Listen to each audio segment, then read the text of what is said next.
There are two things about this which are critical in this case. The first is the fact that the whole thing has been built up on 4 people in a flat, 2 die, 2 live.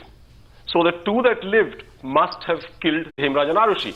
Well, that's fine up to the point when you can prove beyond reasonable doubt that there was nobody else in this flat and there was no possibility of anybody entering that flat.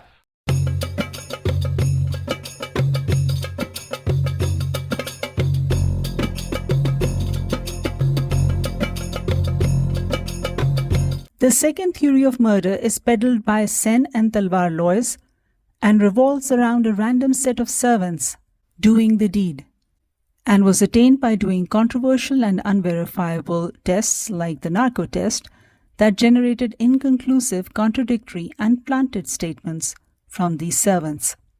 These servants included Krishna, who was a clinic employee for Talwars, he was a compounder, Rajkumar, who was a servant of Talwar's close friends, and Vijay, who was a servant of Talwar's neighbors at the apartment complex, living right below them. Mr. Talwar's brother, Dr. Dinesh Talwar, defended the theory in this manner on a TV program. The record of the CBI in the court says that both Rajkumar and Krishna were involved in this crime, and their scientific tests are positive. And Mr. and Mrs. Talwar had this to say about the possibility of an intruder coming into their house without breaking in. Everybody knows it was a friendly entry, and it was obviously Hemraj who opened the door for them. So anyone who has access to Hemraj has also access to our house. Allegedly, all of them have a late-night party in Hemraj's room, which goes out of control.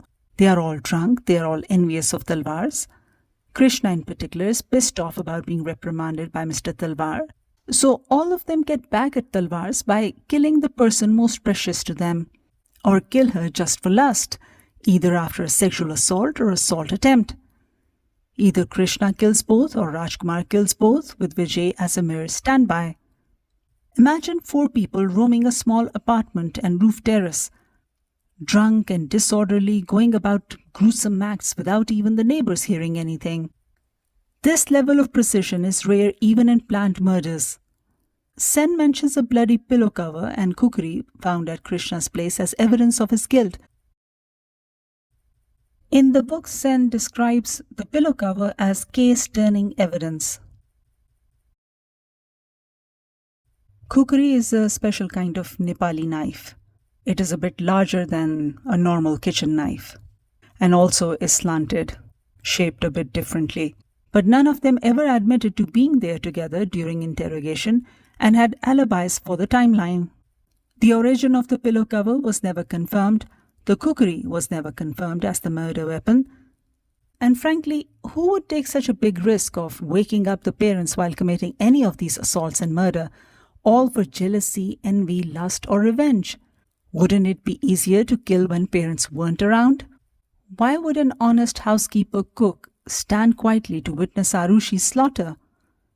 Hemraj may have been with the Talwars for 7 months, but he had worked in another family with 2 girls of their own for 15 years without any issue. This is a testament to his good character. Such a person would not have stood quietly to anything weird. Under this theory, the servants allegedly stay there from 12 o'clock at night to 4 a.m. and leave 3 glasses behind for good measure as proof that Hemraj had company because they were drunk. The 3 glasses, by the way, were only seen by one witness during the time the next day when the house was full of people of all sorts, going here and there and everywhere, and were never checked for any fingerprints or anything else. And the witness had a flair for the dramatics and publicity. But they had presence of mind to take and dispose of the mobile phones of both victims, but did not consider getting rid of the bloody pillow cover or Khukri. Who believes this shit? Sen does.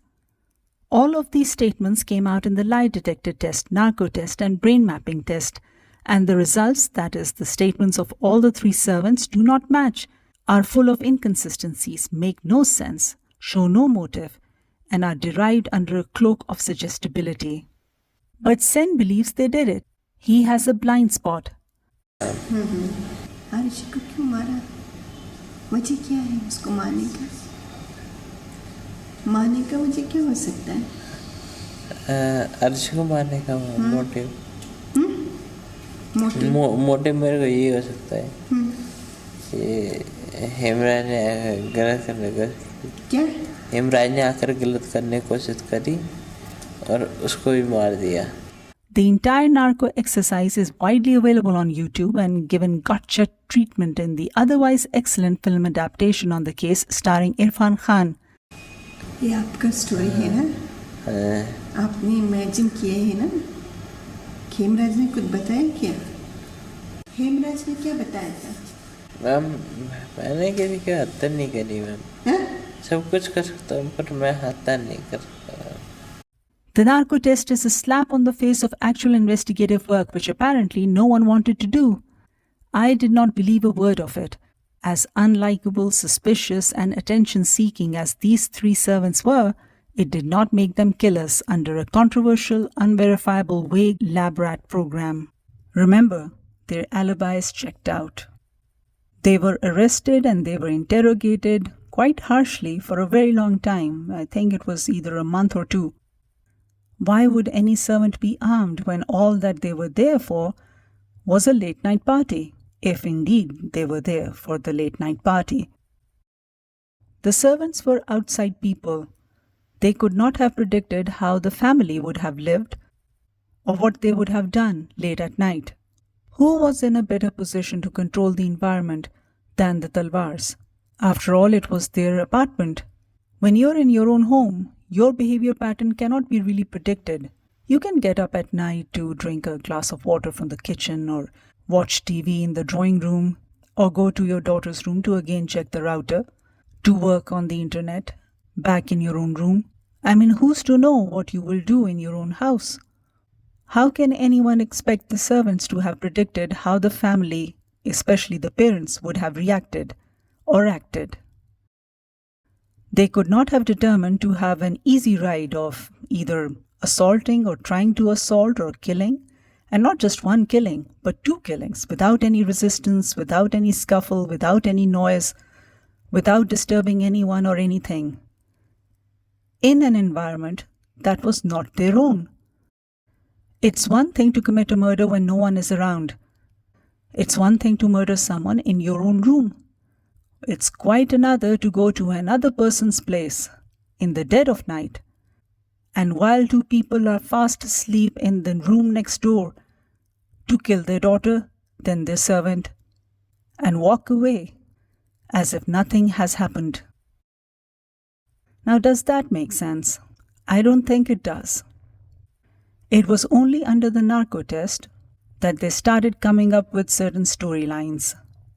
Storylines that were, frankly speaking, being suggested to them by that sham scientist. Storylines that did not match one servant's statements with the other one. Let me ask the readers of the book and the people who are listening to this review right now as to what makes more sense, that the Talwars had more control over the environment, or did the servants have more control over the environment? Could the servants have successfully predicted how the Talwars would have acted or reacted that night?